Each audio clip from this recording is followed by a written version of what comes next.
Victoria Ashford pressed her palm against the cool surface of her grand piano. The instrument had cost more than most people earned in a year, sitting in a music room larger than many apartments.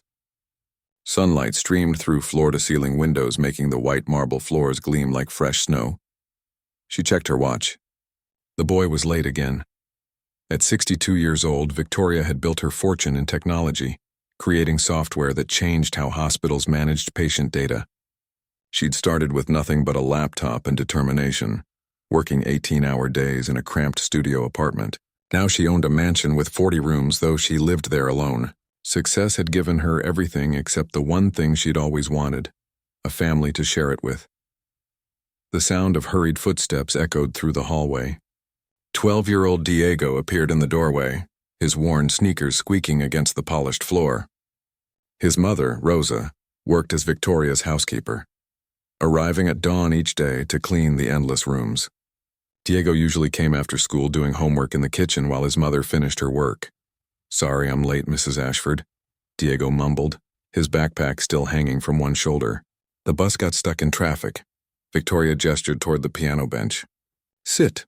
Mr. Hoffman will be here any minute." Diego's shoulders sagged, but he obeyed, sliding his backpack under the bench. His fingers, rough from helping his mother with chores, looked out of place above the pristine ivory keys. This was his third month of piano lessons, and he still couldn't understand why Mrs. Ashford insisted on it. It had started one afternoon when Victoria overheard Diego humming while mopping the kitchen floor. She'd decided right then that he had musical potential. The next day, she'd announced she was hiring a piano teacher. Rosa had tried to politely decline, explaining that Diego had other interests, but Victoria wouldn't hear it. "Every child deserves exposure to the arts," Victoria had declared. "I'm giving him an opportunity most kids in his situation never get." Diego had wanted to explain that he didn't care about piano. He had his own dreams, his own plans, but his mother had squeezed his hand under the table, her eyes pleading with him to stay quiet. Rosa needed this job. The pay was good, the hours were stable, and Victoria rarely yelled. So Diego nodded and accepted his fate. Mr. Hoffman arrived exactly on time, as always. He was a thin man with silver hair and hands that moved like birds when he talked about music. He'd taught piano for 40 years, working with everyone from concert performers to complete beginners. Diego suspected he fell into a special category, unwilling beginners.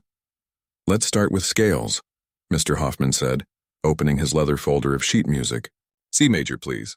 Diego's fingers found the keys and began the familiar pattern. Do, re, mi, fa, sol, la, ti, do. The notes sounded correct, technically perfect even, but something was missing. There was no life in them, no feeling. He played like someone following directions, not making music. Victoria watched from her usual spot near the window, arms crossed, nodding approvingly. She saw a boy learning culture and discipline.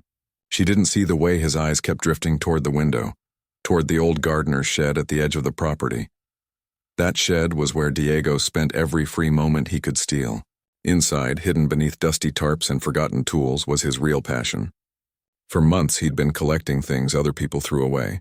Old computers, broken radios, discarded phone chargers. Piece by piece he'd been teaching himself how they worked. The library had become his second home. While other kids checked out video games and comic books, Diego borrowed books on electrical engineering and solar energy. He watched online tutorials on his phone, pausing and rewinding until he understood every step. At night, long after Rosa thought he was asleep, he'd work by flashlight, sketching designs in old notebooks. He was building something important. "Diego, you're not concentrating," Mr. Hoffman said gently. "Let's try the piece we worked on last week. Furelise from the beginning." Diego pulled his attention back to the piano. His fingers moved through the famous melody, hitting most of the right notes but stumbling over the faster sections. It wasn't terrible. It just wasn't good either. When the lesson finally ended, Diego practically ran from the music room. Victoria stopped him at the door. "You're improving," she said, though they both knew it wasn't true. "Practice makes perfect. I've left some beginner books on the piano for you. I expect you to work through them this week."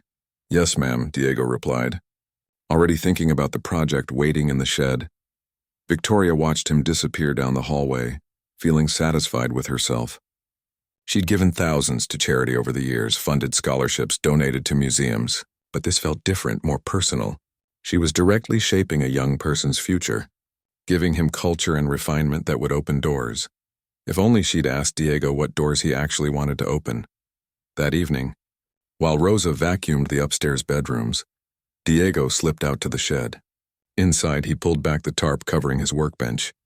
There it was, his solar panel project. He'd been working on it for 6 months, teaching himself through trial and error. But this wasn't just any solar panel. Diego had figured out how to weave thin solar cells into flexible fabric. The material could be draped over anything, backpacks, tents, even clothing, and generate electricity from sunlight.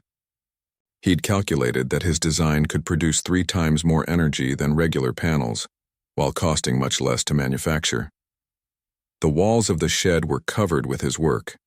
Diagrams showing how the panels connected, mathematical formulas calculating energy output, letters he'd printed out from a university professor who'd been answering his questions via email.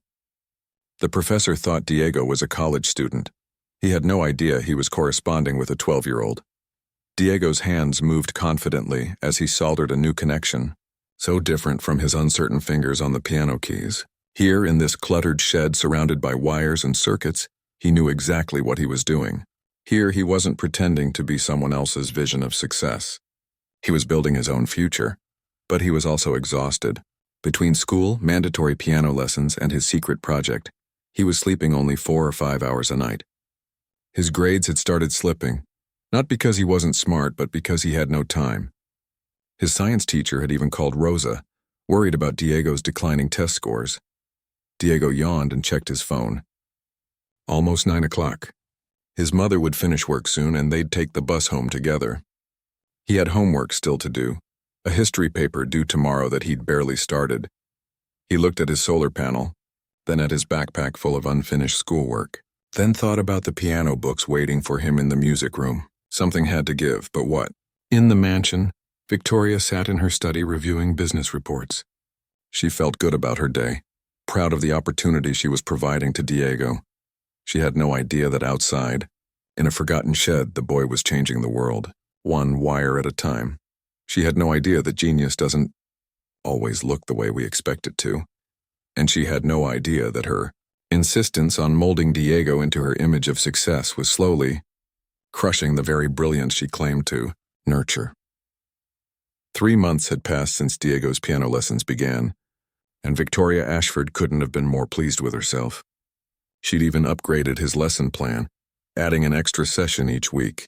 The expensive beginner books she'd ordered sat on the piano, their spines still mostly uncracked despite her reminders. What Victoria didn't see were the costs adding up in ways that had nothing to do with money. Diego's alarm went off at 5:30 every morning now. He'd stumble out of bed, his eyes burning from lack of sleep, and get ready for school in the dark. The night before, he'd been in the shed until 2 in the morning, making a breakthrough with his solar panel design. 4 hours of sleep. That was becoming normal. At school, his teachers were starting to notice.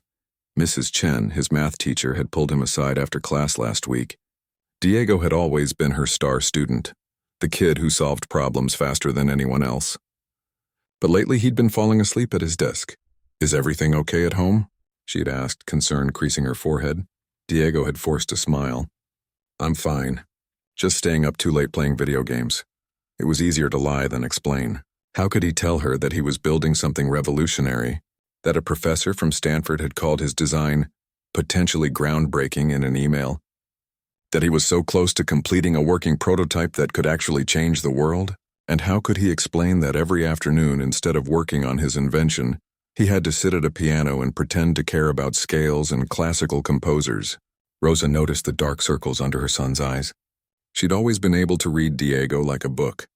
One evening, as they rode the bus home together, she finally spoke up. "Mijo, you look so tired. Are you sleeping okay?" Diego stared out the window at the passing streetlights. "I'm fine, Mom. You're not fine. Your teacher called me. She said you're falling behind in your classes." Rosa's voice cracked slightly. "You've always had such good grades." "I know. I'm sorry. I'll do better." Rosa reached over and squeezed his hand. "Is it the piano? I know you don't enjoy it. Maybe I should talk to Mrs. Ashford again." "No," Diego said too quickly. He saw the hurt flash across his mother's face. More gently, he added, "Don't worry about it. Mom, I can handle it." But handling it was getting harder every day. The next afternoon, Diego sat through another piano lesson with Mr. Hoffman. His fingers felt heavy on the keys, his mind foggy from exhaustion. He was supposed to be practicing a Mozart piece, but he kept losing his place in the sheet music. "Let's take a break," Mr. Hoffman said kindly. The old teacher had seen many students over the years, and he recognized when someone's heart wasn't in it. "Diego, can I ask you something? Do you actually want to learn piano?" Diego looked up, surprised by the direct question. For a moment, he considered telling the truth, but Victoria was in the next room close enough to hear everything. "I'm just having an off day," he said quietly. Mr. Hoffman nodded, but his eyes were sad. He'd been teaching long enough to know when he was wasting his time and someone else's. But Victoria was paying him well, and he had bills to pay too, so the lessons continued. That night, Diego couldn't sleep despite his exhaustion. He kept thinking about what he'd left unfinished in the shed. He'd been corresponding with that Stanford professor for months now, and yesterday the professor had mentioned something that made Diego's heart race. There was a national youth innovation competition coming up. The winner would receive funding and mentorship to develop their invention. This was his chance. His real chance.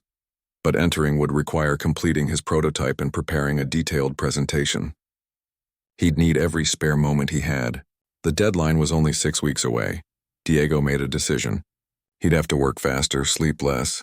It would be worth it. The following weeks blurred together in a haze of exhaustion. Diego's grades continued to slip. He turned in homework late or not at all. He fell asleep in class more than once.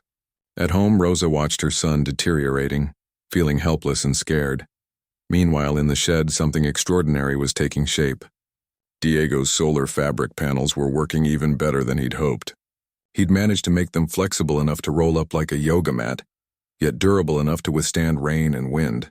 The energy output exceeded his calculations. He'd started documenting everything meticulously, taking photos, recording data, writing explanations. The competition application was due in 2 weeks and he was almost ready, but his body was giving up. One afternoon during his piano lesson, Diego's vision started to blur. The keys seemed to swim in front of his eyes. He blinked hard, trying to focus. "Diego, that's the wrong note," Mr. Hoffman said. "You've played this section perfectly before." "What's going on?" "I'm sorry, Diego stopped mid-sentence.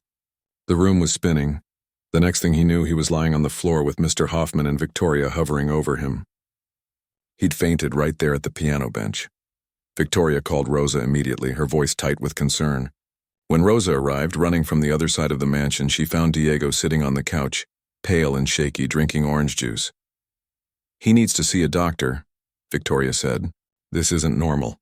At the emergency room, the doctor ran tests and asked questions. The diagnosis was simple but serious: severe exhaustion and dehydration. Diego wasn't sick. He was just running himself into the ground.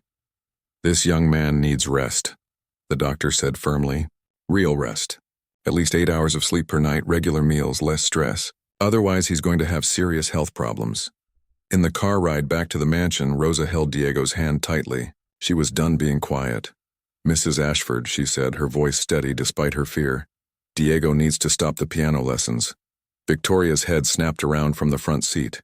"What? But he's making progress. He's making himself sick." Rosa's voice rose, months of worry finally breaking through. "Look at him. He's 12 years old and he just fainted from exhaustion. The piano lessons are too much. Rosa, I'm giving your son an opportunity he never asked for." The words hung in the air, sharp and true. "Mrs. Ashford, with all respect, you never asked Diego what he wanted. You just decided what was best for him." Victoria fell silent, her jaw tight. She wasn't used to being challenged, especially not by her employees. The rest of the drive passed in uncomfortable quiet. That evening, Victoria sat alone in her study, Rosa's words echoing in her mind. She'd been so sure she was helping. She'd paid for expensive lessons, bought the best books, given Diego access to culture and education. How could that be wrong? She thought about her own childhood, growing up poor, never getting opportunities like this. If someone had offered her piano lessons, she would have been grateful. Why wasn't Diego grateful?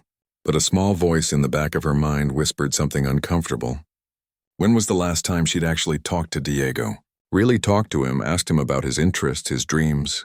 When had she last seen him as a person rather than a project? She pushed the thought away.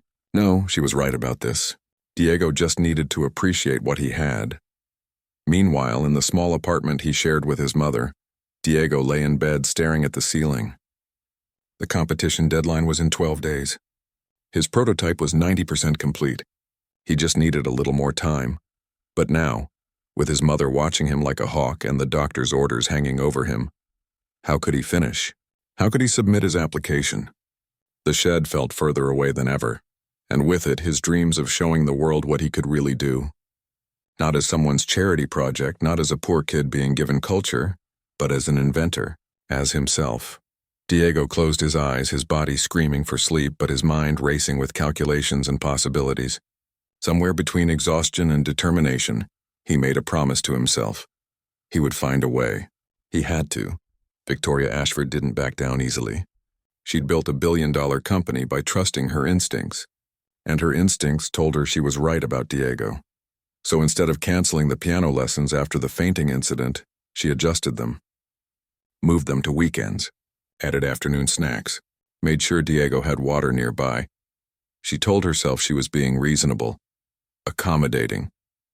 She was still giving Diego this incredible gift, just being more careful about his health. The lessons would continue. Diego recovered physically within a few days, but something inside him had changed. The competition deadline was now 9 days away. 9 days to finish his prototype, complete the application, and film the required presentation video. 9 days to save everything he'd worked for. He couldn't do it alone anymore. On Saturday morning, while Rosa cleaned the upstairs bathrooms, Diego made a decision that terrified him. He was going to tell his mother everything. Show her the shed, explain the solar panels, ask for her help. She might be angry that he'd been hiding this. She might worry about him working with electricity, but he had no choice. That afternoon, when they finished at the mansion and rode the bus home, Diego finally spoke. "Mom, I need to show you something. It's important." Rosa looked at her son's serious face and nodded slowly. "Okay, mijo. What is it?" "Not here, tomorrow. Can we go back to Mrs. Ashford's house early? Before she wakes up?" Rosa's eyebrows rose. "Diego, what's going on?" "Please, Mom, just trust me. I promise I'm not doing anything bad. I just need you to see something." The worry in Rosa's eyes deepened, but she agreed. She'd always trusted her son, even when she didn't understand him. Sunday morning, they arrived at the mansion at dawn. The house was still dark, Victoria not yet awake. Diego led his mother across the dewy grass to the old shed at the edge of the property. His hands shook as he unlocked the door.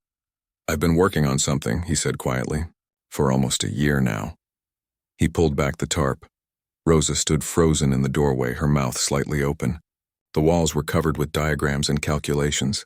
The workbench held tools and wires and circuit boards carefully organized. And in the center, rolled up like a sleeping bag, was Diego's solar fabric. "What is all this?" Rosa whispered. Diego took a deep breath and started explaining. He told her about teaching himself electrical engineering from library books, about the professor at Stanford, who'd been mentoring him through email, about how his solar panels could generate 3 times more energy than normal ones while costing less to make, about the competition that could change everything. "The deadline is in 8 days, he finished. "I'm so close, Mom, but I can't finish if I have to keep doing piano lessons. I can't pretend anymore." Rosa walked slowly into the shed, her cleaning uniform still on from yesterday. She picked up one of Diego's notebooks, flipping through pages of calculations she didn't understand but could tell were complex. She looked at her 12-year-old son, really looked at him, and saw something she'd been too tired and worried to notice before. She saw brilliance. "Why didn't you tell me?" she asked, her voice cracking. "I thought you'd make me stop.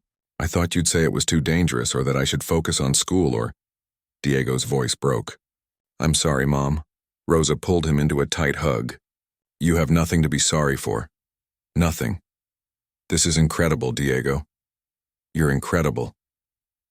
They stood there for a moment, mother and son, surrounded by the evidence of hidden genius. Then Rosa pulled back, wiping her eyes. "Okay, we have 8 days. What do you need?" Together they made a plan. Rosa would tell Mrs. Ashford that Diego was sick and needed to rest at home for the week. It wasn't entirely a lie. He did need rest from those piano lessons. Diego would work on finishing his prototype and application. Rosa would help however she could. Monday morning, Rosa approached Victoria in her study. She'd rehearsed what to say a dozen times. "Mrs. Ashford, Diego won't be able to come this week.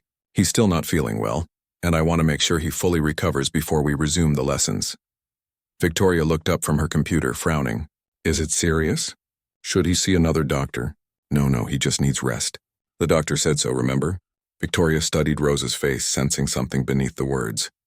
But she nodded. "Fine, but next week we're getting back on schedule. I've already paid Mr. Hoffman through the end of the month." Rosa bit back the response on her tongue and simply nodded. She had 1 week to help her son chase his dream. After that, they'd figure out what to do about Mrs. Ashford. The next 7 days were the most intense of Diego's life. He worked from sunrise to sunset on his prototype, with his mother bringing him food and helping with the simpler tasks. She might not understand the science, but she could hold wires steady while he soldered, could film videos on her phone, could remind him to eat and rest. On the 4th day, Diego's fingers slipped while working with a circuit board. A small spark, a yelp of pain, and he was staring at a burned fingertip. "That's it," Rosa said firmly. "Break time. Come inside, we're having lunch." As they sat at their tiny kitchen table eating sandwiches, Diego felt something he hadn't felt in months. Peace. No piano looming over him. No pretending to be someone he wasn't. Just him and his mom working together on something real. "Mom," he said quietly, "thank you for believing in me." Rosa reached across the table and squeezed his uninjured hand. "I always believed in you, mijo. I just didn't know what I was supposed to be believing in." By day 7, the prototype was complete. The application was finished. The video was filmed and edited. Diego sat at their second-hand computer and clicked submit at 11:47 p.m., 13 minutes before the deadline. Then he collapsed into bed and slept for 14 hours straight. Meanwhile, back at the mansion, Victoria was preparing for a charity gala she was hosting. It was a big event, and she decided it would be the perfect opportunity to showcase Diego's piano progress. She'd already told several friends about the talented boy she was mentoring. She called Rosa that afternoon with the news. "The gala is Saturday night. I want Diego to perform. Just one piece, something simple. It'll be wonderful exposure for him, and my friends are eager to meet him." Rosa felt her stomach drop. "Mrs. Ashford, I don't think it's settled. Tell Diego to practice that Chopin piece Mr. Hoffman taught him. Nothing too complicated. This is a wonderful opportunity, Rosa. Most children in Diego's position never get chances like this." After hanging up, Rosa sat on their worn couch, her head in her hands. She had to tell Diego. Had to explain that Mrs. Ashford expected him to perform in 3 days, in front of wealthy strangers, playing music he'd barely practiced and didn't care about. When Diego came home from submitting some school assignments he'd missed, she broke the news. His face went pale. "I can't, Mom. I haven't touched a piano in a week.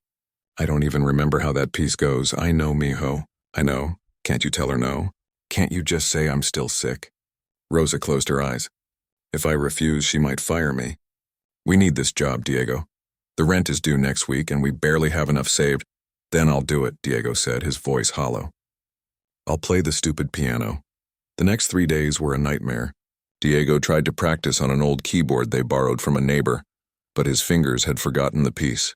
His mind kept drifting to the competition, wondering if his application was good enough, if anyone would even look at it. Saturday night arrived too quickly. Rosa dressed Diego in the one nice shirt he owned, borrowed from a cousin for a wedding last year. They took the bus to the mansion, both silent and miserable. The gala was already in full swing. Rich people in expensive clothes stood around with champagne glasses, talking and laughing. Victoria spotted them immediately and rushed over, beaming. "There you are. Diego, you look so handsome. Are you ready?" Diego managed a weak nod. "Wonderful. You'll play right after dinner. I've told everyone about you. They can't wait to hear what you've learned." The dinner felt endless. Diego couldn't eat, his stomach twisted in knots. Rosa sat with the other staff in a corner, watching her son's misery and feeling helpless. Finally, Victoria stood and tapped her champagne glass. "Ladies and gentlemen, I have a special treat for you this evening. Over the past several months, I've been sponsoring piano lessons for a very talented young man. Please welcome Diego. Polite applause filled the room as Diego walked to the piano on shaking legs.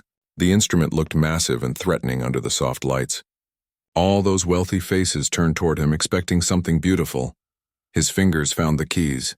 He started the Chopin piece, and it was a disaster. He missed notes, lost his place, had to start over twice. His hands trembled so badly he could barely press the keys.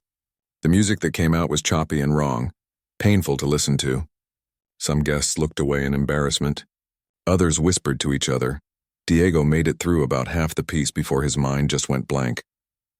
He sat there, frozen, his hands hovering uselessly over the keys. The silence in the room was deafening. Victoria's face had gone from proud to confused to horrified. This wasn't how it was supposed to go. This was supposed to be her triumph, her proof that she could take a poor child and give him culture. Instead, she felt humiliated in front of her peers. Diego stood up from the bench, tears streaming down his face. "I'm sorry," he whispered, though he wasn't sure who he was apologizing to. Then in front of everyone, something inside him finally broke. "I don't want to play piano." The words burst out of him, loud and desperate. "I've never wanted to play piano. I'm an inventor, Mrs. Ashford. I build things. I've created something that could help people, really help them, but you've never even asked what I actually care about. You just decided who I should be." The room went completely silent. Victoria's face flushed red. "Diego, that's enough! No!" Diego was sobbing now, months of frustration pouring out. "You don't see me. You've never seen me. You see some project, some poor kid you can fix by teaching him classical music. But I don't need fixing. I needed someone to actually look at what I can do." Rosa rushed forward, torn between supporting her son and terror at what this meant for her job. She put her hand on Diego's shoulder. Victoria stood frozen, her guests watching, waiting to see how she'd respond. Her carefully planned evening had turned into a disaster, and worse, she felt exposed, like someone had held up a mirror showing her something ugly she didn't want to see. "Rosa," Victoria said, her voice cold and controlled, "take your son home. And tomorrow, come collect your final paycheck. You're both fired." The words fell like stones into water. Rosa's face went white. Diego stopped crying, shocked into silence. "Mrs. Ashford, please," Rosa started. "I've given you both every opportunity," Victoria continued, her words clipped. "And this is how you repay me? With disrespect and ingratitude? I want you gone." She turned away, dismissing them, and began apologizing to her guests. The party slowly resumed, but the damage was done. Rosa and Diego walked out of the mansion together. In the parking lot, Diego finally broke down completely. "Mom, I'm so sorry. I'm so sorry. I ruined everything." Rosa pulled him close, and to Diego's surprise, she wasn't crying. She was angry, but not at him. "You have nothing to be sorry for," she said fiercely. "Nothing. We'll figure this out. We always do." As they waited for the bus in the dark, Diego thought about his solar panels sitting in the shed. He'd probably never be able to get them now.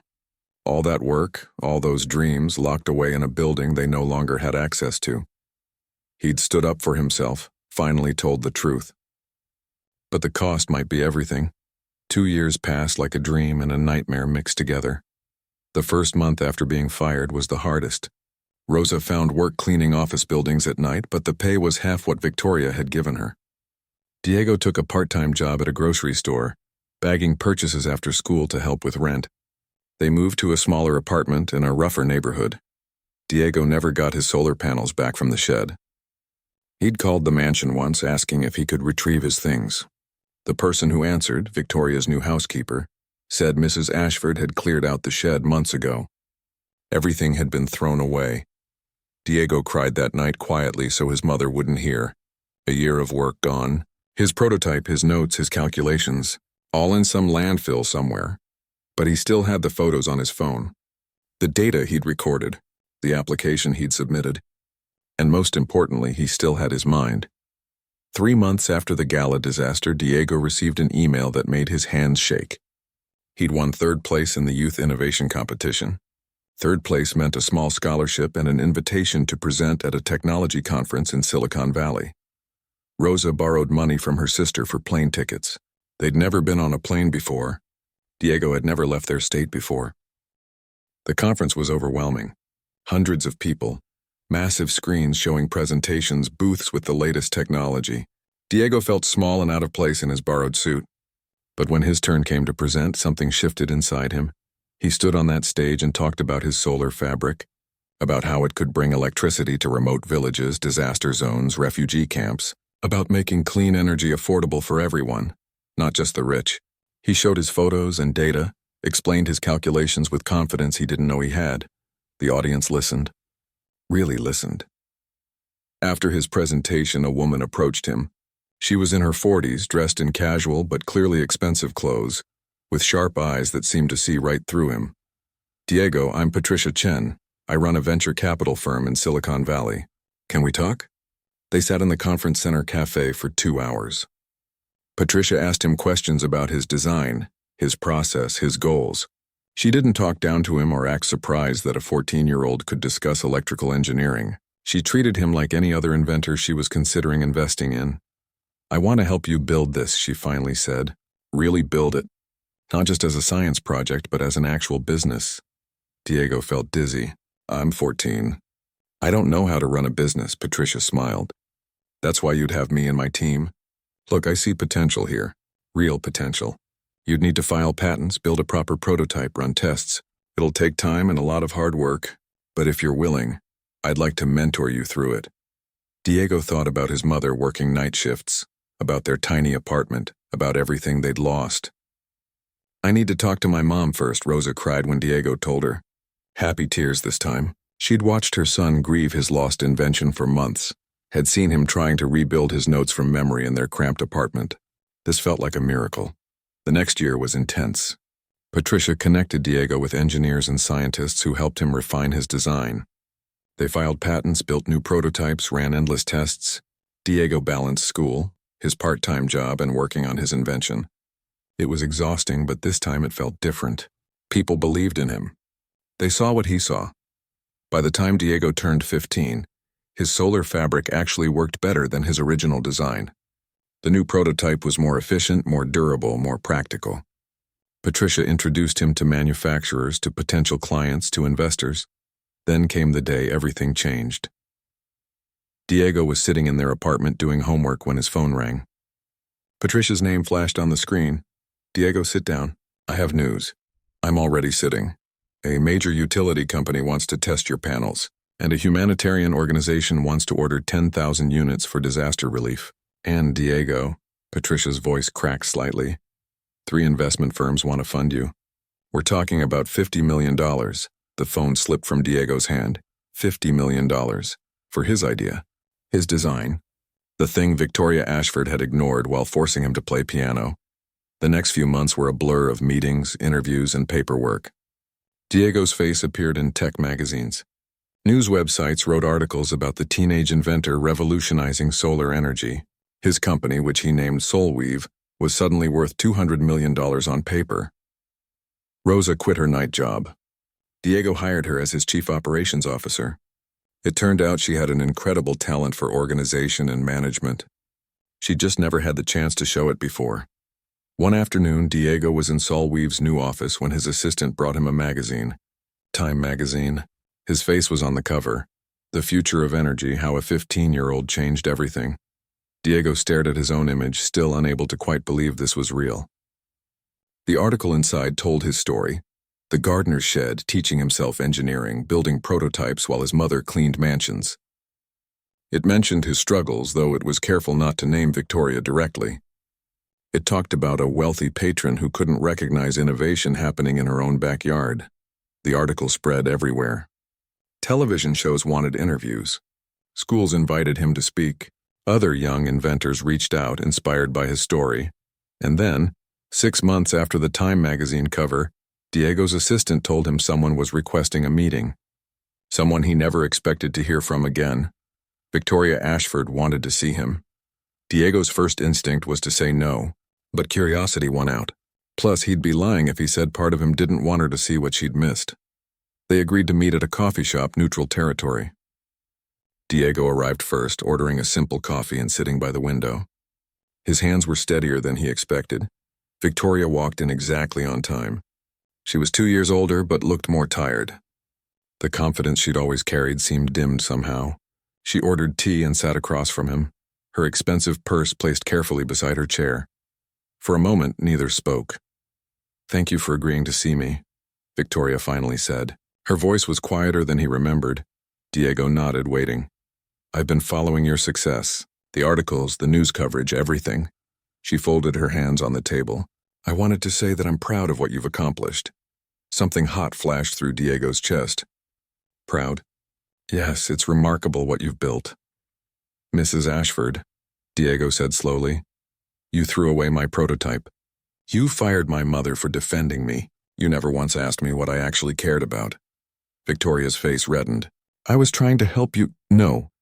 Diego's voice was firm but not angry. "You were trying to make yourself feel good.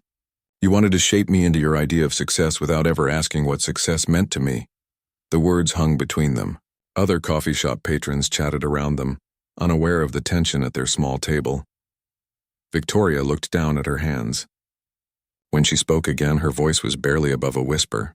"You're right." Diego blinked, surprised. "I've spent the last 2 years thinking about that night.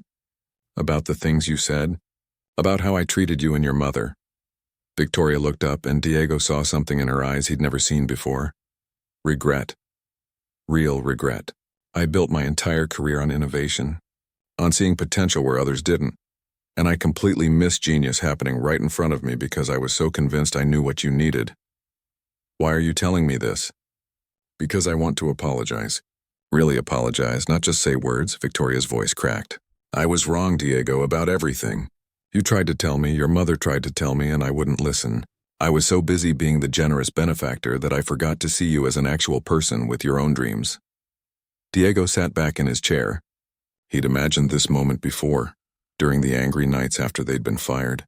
In those fantasies, he'd told Victoria off, made her feel small, walked away triumphant. But now, facing her actual remorse, he felt something different. He felt sad for both of them. "I don't know what you want me to say," Diego admitted. "I don't want anything," Victoria said. "I just needed you to know that I'm sorry. For not listening. For throwing away your work. For costing your mother her job. For trying to force you into being someone you weren't." She paused. "And I wanted you to know that I've learned from it." "Learned what?" "That helping people means seeing them for who they are, not who you want them to be. That innovation doesn't always look the way you expect. That genius can come from anywhere, and our job isn't to shape it but to support it." Diego studied her face. She meant it. He could tell she actually meant it. "I forgive you," he said quietly. Victoria's eyes filled with tears. "Thank you." They sat in silence for a moment. Two people who'd hurt each other finding something like peace. Then Victoria surprised him again. "I know this might sound presumptuous after everything, but I want to ask you something." Diego waited. "I've started a foundation for young inventors from overlooked communities, kids who are brilliant but don't have resources or support. I was hoping," she hesitated, "I was hoping you might be willing to help me run it. Your story, your experience, you understand what these kids need in a way I clearly don't." Diego's first instinct was still to say no, but he thought about all the kids out there like him, working on inventions in sheds and garages, being ignored or pushed aside. "I'll think about it," he said carefully. "But if I agree, we do this my way. We listen to the kids. We support what they're passionate about, not what we think they should be passionate about." "Absolutely," Victoria said quickly. "You'd have complete authority over the program structure. I just provide funding and business guidance when needed." Diego nodded slowly. "Send me the details. I'll review them and let you know." As they stood to leave, Victoria extended her hand. Diego shook it, and something that had been tight in his chest for 2 years finally loosened. Walking back to his office, Diego thought about how strange life was. 2 years ago, he'd been a kid sneaking into a shed to chase an impossible dream. Now he was running a multi-million-dollar company and considering partnering with the woman who'd almost destroyed everything. He pulled out his phone and called his mother. "Mom, Victoria Ashford wants to work together on something. I think you should hear about this." As he explained the proposal, Diego looked up at the sky. Somewhere up there, satellites were using solar technology. And down here, in cities and villages around the world, his solar fabric was beginning to make a difference. He'd done it. Not by becoming who others wanted him to be, but by stubbornly, persistently being himself. And that, Diego thought, was the sweetest success of all. Diego spent 3 weeks reviewing Victoria's foundation proposal. He brought in Rosa, Patricia, and several educators he trusted. They picked apart every detail, looking for any sign that this was about Victoria's ego rather than actually helping kids. But the proposal was solid. Victoria had put $20 million into an endowment. The foundation would provide grants, equipment, and mentorship to young inventors from low-income backgrounds. Most importantly, the structure Diego had insisted on was there in black and white. The kids would choose their own projects. No one would tell them what to invent or who to become. "What do you think, Mom?" Diego asked one evening as they sat in the living room of their new house. It was modest by Silicon Valley standards, but to them it felt like a palace. Rosa had her own office where she managed Solweave's operations. Rosa looked up from the proposal documents. "I think she means it this time. I think she actually learned something. But can we trust her?" Rosa was quiet for a moment. "I think the better question is, can we afford not to? How many kids are out there right now exactly like you were, working on something brilliant in secret, afraid no one will take them seriously?" Diego knew she was right. That's what had been keeping him up at night. This wasn't really about Victoria anymore. It was about all those other kids. "Okay," he said, "let's do it. But I want to set some ground rules first." The foundation officially launched 6 months later. They called it the Innovator's Voice because Diego wanted kids to know their voices mattered. Victoria provided the funding and business infrastructure. Diego led the program design and worked directly with the young inventors. Rosa managed operations with her characteristic efficiency. The first year, they accepted 30 kids into the program. Each received a grant for materials, access to mentorship, and most importantly, freedom to pursue whatever invention they were passionate about. No requirements, no forced direction, just support. Diego visited every participant personally. There was Lily, a 13-year-old from rural Oregon who was developing a water filtration system using locally available materials. There was Jerome, a 15-year-old from Detroit who'd invented a more efficient battery for electric wheelchairs. There was Aisha, a 12-year-old from New Mexico designing a device to help her deaf sister communicate more easily. Each kid had their own genius. Each one had been overlooked or dismissed by adults who thought they knew better. Victoria came to the first showcase event, where the young inventors presented their projects. She stood in the back of the room watching quietly. Diego noticed tears running down her face as Jerome demonstrated his wheelchair battery. After the event, she approached Diego. "Thank you for letting me be part of this." "You're funding it," Diego pointed out. "No, I mean really part of it. For trusting me enough to try again." Victoria paused. "These kids remind me of you. The way they light up when they talk about their inventions. I can't believe I almost crushed that light in you." Diego looked at the kids still gathered around the display tables, excitedly explaining their projects to anyone who would listen. "You know what I've learned? People aren't projects to fix. They're not empty vessels waiting for someone to pour knowledge into them. Everyone already has something inside them. Our job is just to help them bring it out." Victoria nodded slowly. "That's what I'm still learning. Every day I have to remind myself to listen first, assume nothing, and trust that these kids know themselves better than I ever could." It wasn't a perfect partnership. There were disagreements. Sometimes Victoria would slip into her old habits, suggesting that a kid should focus on something more practical or marketable. Diego would have to pull her aside and remind her of their agreement. But she was trying, really trying. By the end of the second year, the Innovator's Voice had helped over 100 young people. 3 of them had filed patents. 1 had started her own company. 2 had received full scholarships to top engineering schools.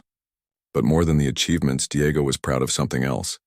Every single kid in the program felt seen, heard, valued for who they actually were. One afternoon, Diego received an unexpected call from Mr. Hoffman, his old piano teacher. They hadn't spoken since the night of the gala. "Diego, I hope you don't mind me reaching out," the elderly man said. "I read about your foundation and I wanted to tell you something I should have said years ago." "What's that?" "I knew you didn't want to play piano. I knew it from the very first lesson." Mr. Hoffman's voice was heavy with regret. "But I needed the money and Mrs. Ashford was paying well. I told myself I was still helping you somehow, teaching you discipline or culture, but really I was just taking a paycheck while watching you be miserable. Diego was surprised by the admission. Mr. Hoffman, no, please let me finish. What you're doing now with these young people, letting them pursue their own passions, that's what teaching should be. I spent 40 years as a piano teacher and I was good at it. But I only taught the students who actually wanted to learn. With you, I failed. I saw that you had something special, just not in music, and I should have said something. You couldn't have known what I was working on. But I could have asked. I could have been curious about who you actually were instead of just following the lesson plan. The old man sighed. I'm retired now, but I've started volunteering at a community center, teaching kids who choose to be there. It makes all the difference. After they hung up, Diego sat thinking. So many adults had been involved in his story. Victoria, Mr. Hoffman, even some of his teachers. Most had meant well. They genuinely thought they were helping. But meaning well wasn't enough. Good intentions without listening, without seeing, could still cause harm. That realization shaped how Diego ran the foundation. They trained all their mentors on a simple principle. Your job isn't to shape these kids into what you think success looks like.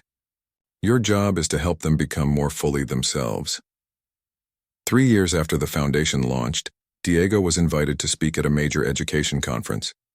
The auditorium was packed with teachers, administrators, and education reformers. At 20 years old, Diego still sometimes felt too young for these settings. But then he'd remember that kid in the shed, working by flashlight, and he'd find his voice. We talk a lot about helping underprivileged kids, Diego said from the stage, about giving them opportunities, and that's good. That's important. But we have to be careful that we're not just imposing our own definitions of success onto them. He clicked to the next slide, showing a photo of his original solar panel prototype.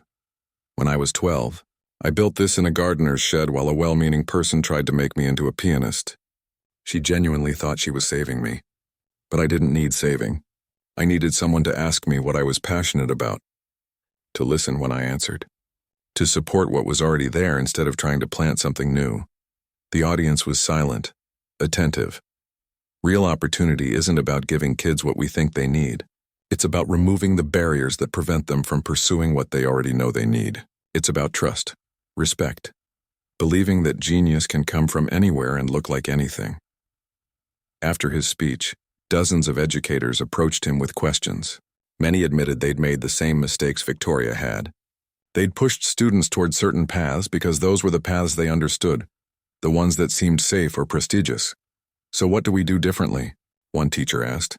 Ask questions, Diego said simply. What are you passionate about? What do you dream about? What would you build if you had the resources? And then, and this is the hard part, actually listen to the answers.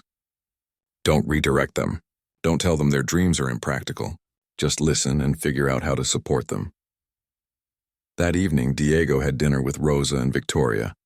It had become a monthly tradition, the three of them meeting to discuss the foundation's progress.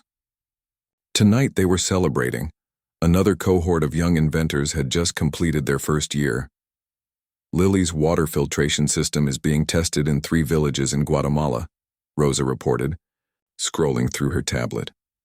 And Jerome's wheelchair battery design has attracted interest from 2 major manufacturers. Victoria smiled. It's incredible to see their progress. Diego watched the 2 women talk, thinking about how far they'd all come. Victoria wasn't the same person who'd insisted he play Chopin. She'd learned humility, learned to listen, learned that generosity meant supporting people's actual dreams, not funding her vision of what their dreams should be. Rosa had transformed too.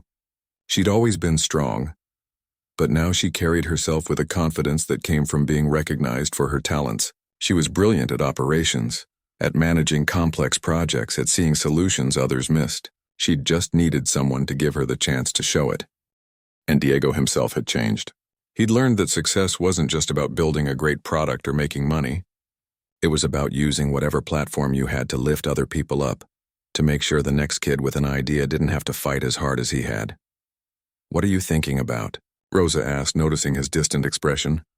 Just that I'm grateful for all of it. Even the hard parts. Victoria raised her water glass. To the hard parts.